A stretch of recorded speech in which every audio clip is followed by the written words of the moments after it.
Now, it illustrates how Ndebele art exploded into the greatest postmodern art and architecture of Southern Africa, and just how ordinary, everyday people become sculptors.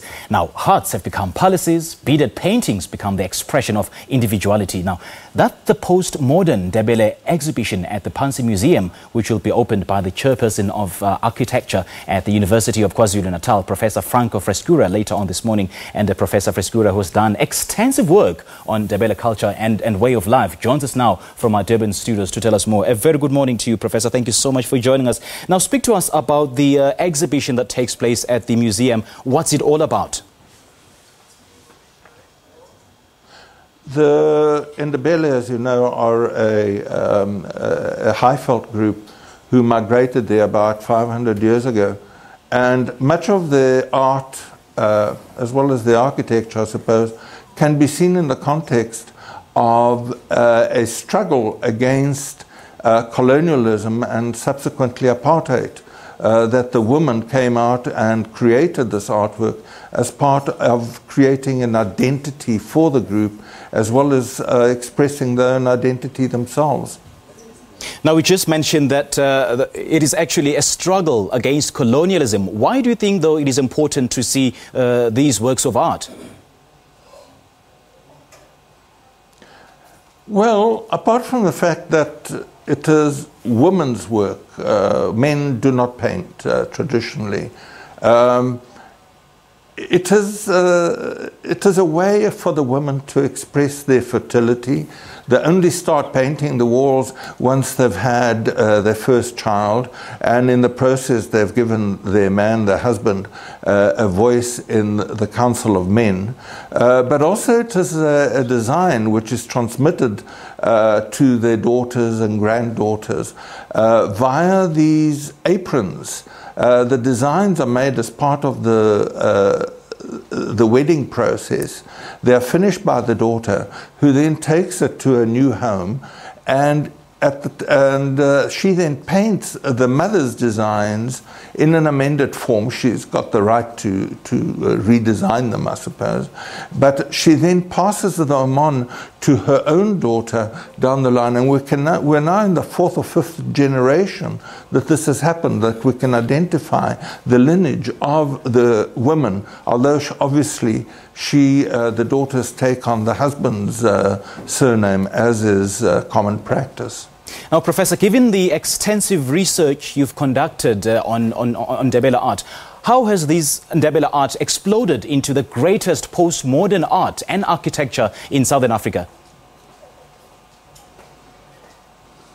I think it is natural that well, firstly, it is symbolic in itself, that it isn't just an expression of women's identity, but you also find that it is an adaptation of various symbols, elements, designs from the society around them. And there's a lot of borrowings that take place. Now, nothing is without meaning. You have to understand that. And as a result, you find that in Ndebele art, their architecture especially, has special meanings. The spaces have specific meanings associated with their uses and the members of the family that use these things. Now, take us through the highlights of working on the history of Ndebele village, and what particularly drew you to this?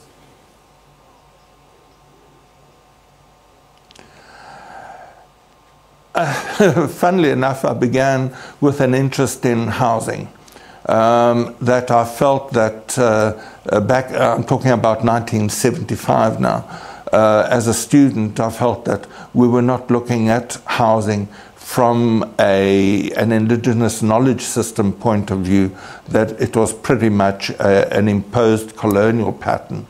And I began to study the architecture of indigenous people, not only in Ndebele, which were on our doorstep, literally in Johannesburg, but also the other groups as well, who, by the way, also have their own meanings and traditions that you can identify.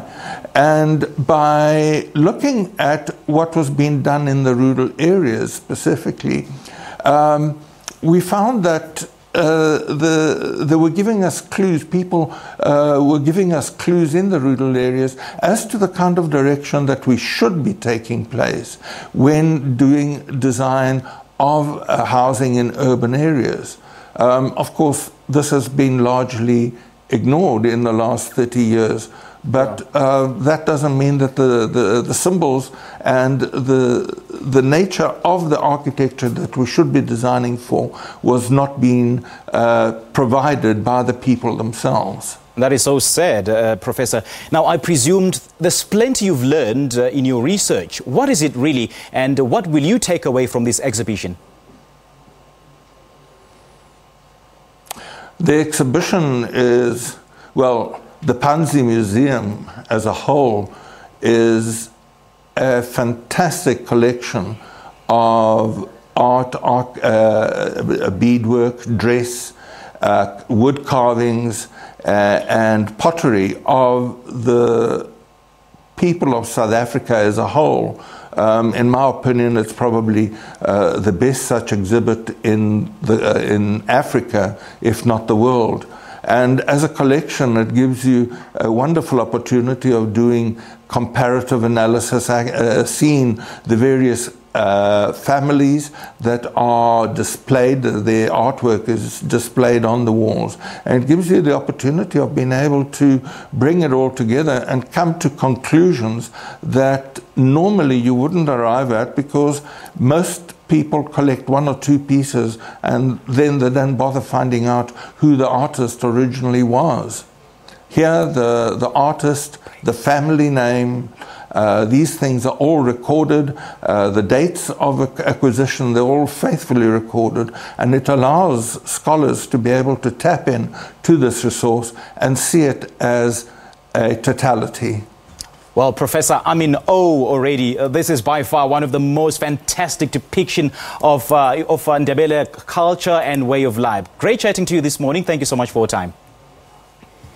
Well, that is the Chair of Architecture at the University of KwaZulu-Natal, Professor Franco Frescura, speaking to us about the Postmodern Ndebele exhibition, which illustrates just how Ndebele art exploded into the greatest postmodern art and architecture of Southern Africa. Now, this exhibition closes at the Phansi Museum on Saturday, 30th of September 2017. All right, Morning Live takes a short break. We'll be right back, and after that, it's your sport news.